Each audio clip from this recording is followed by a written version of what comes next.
Let's look at a hypothesis test for a proportion using the central limit theorem. So I can set up a relatively simple spreadsheet for this, even though it's a pretty complicated thing. But the more you do, the more you get used to it. So we're going to rebuild this spreadsheet here. To do a hypothesis test for a proportion, you need a sample size, the number of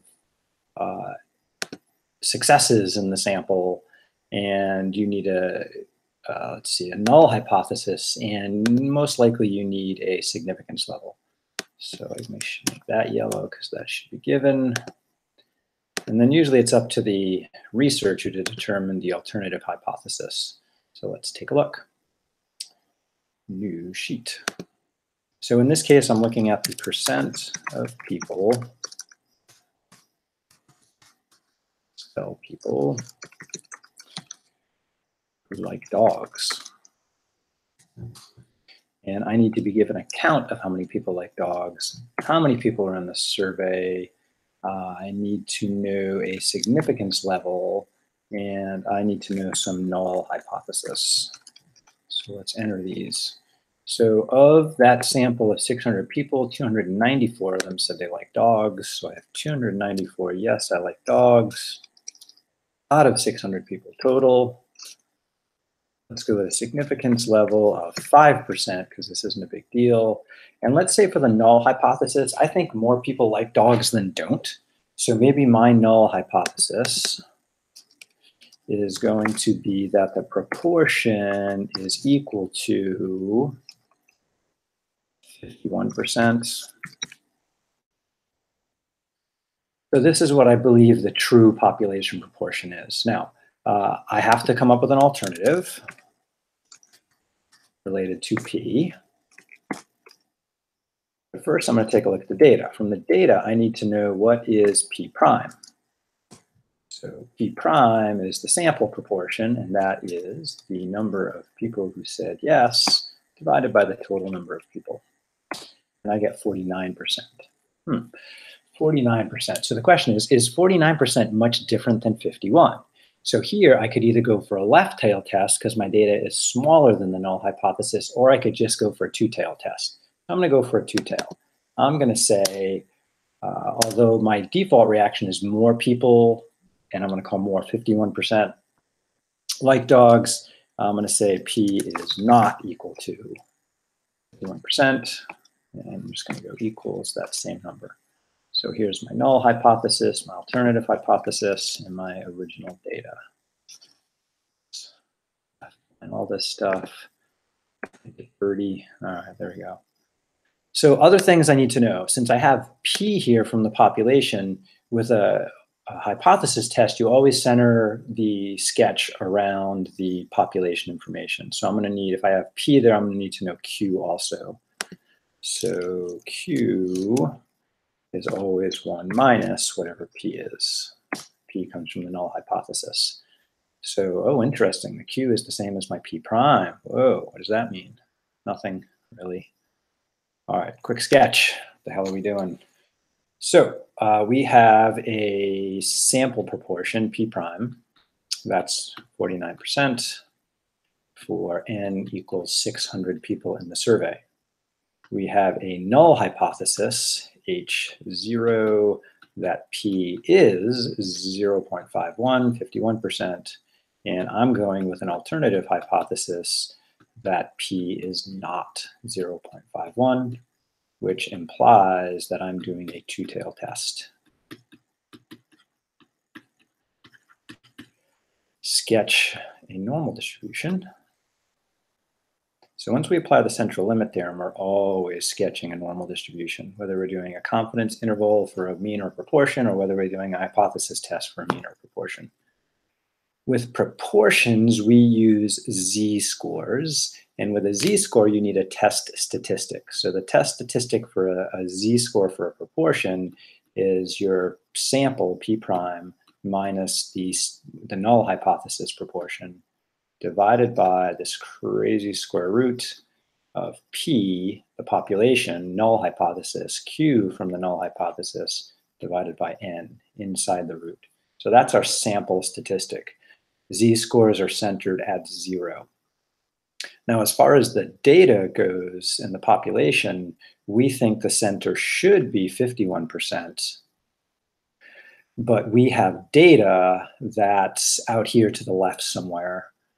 So my data is, I'm just going to throw it right here. I'm not exactly sure where it is. So that is 0.49. And so if I run the 0.49 and 0.51 through this equation right here, that'll tell me what this z-score is right there.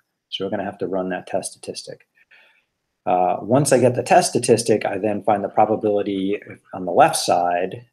Since it's a two-tail test, I have to mirror that z-score and so double that to get the p-value over there. So I'm going to have a negative z-value on this side, a positive z-value on this side, and whatever percent I get over here, I'm going to get the same number over there. Those two numbers added together make my p-value. So on a two-tail test, remember the p-value is equal to the left tail plus the right tail.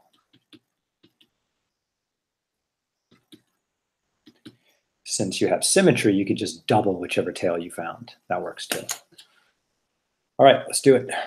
Back to the spreadsheet. So again, I need to know my test statistic. I need to make a little sketch of what I'm doing and where my data sits with respect to the null hypothesis. Null hypothesis matches a 0 z-score.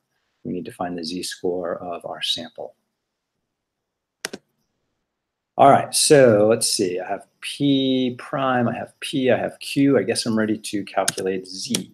So z is equal to parentheses for the numerator, the sample proportion minus the null hypothesis proportion, divided by the standard deviation of the sampling distribution, which is also referred to as the standard error. And that's going to be p times q over n. There's n right there. And then I close. Oop, I'm missing something. I need a square root in the bottom. SQRT. See that over to be clear. I take the difference in the numerator and put parentheses around it just for fun. SQRT of P times Q divided by N. Close the square root, close the denominator, and I get a z-score of almost -1. So looking at my picture, does that seem reasonable? It's negative, yeah. So that z-score to go with 49% is negative 0.979-ish, something like that. Calculator, what did you say? Yeah, if I don't round. Oops. All right, so sketch. So that means the z-value on this side would be the positive version of that, which should be positive 0.97999-ish. So usually in the spreadsheet, I leave all the decimals it shows. All right, so now we need to find the tail probability there. So finding tail probabilities is just, that's part of the p-value. That's a regular normal distribution when you plug in a z-score. So p-value is equal to the norm dist. And I could use norm s dist, but that's a whole nother discussion. I'm not going to worry about it. So what do I need here? I need my x value, which is that z, comma, if it's a standard normal, which z-scores are, mean is 0, standard deviation is 1. And then you can type true at the end, meaning calculate the whole area. False is pretty useless. So just the left tail in this case gives me 16%. Remember, this is a two-tail test. So looking back on my picture, I only have this number right there. So what do they get? It's about 16.4% roughly. So I calculated this probability as 16.4%, right, 0.164. Since it's a two-tail test, that gets mirrored on the other side. So my p-value is the sum of those two. So the p-value here is 0.164 plus 0.164, or you could just double that left side. So we're going to get what,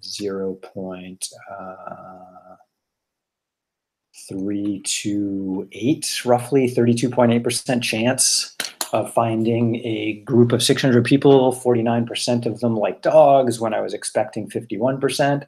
That's pretty commonplace. So can I say that can I reject the null that the mean is 51%? Answer is no. 49% is close enough to 51% that I cannot reject the null.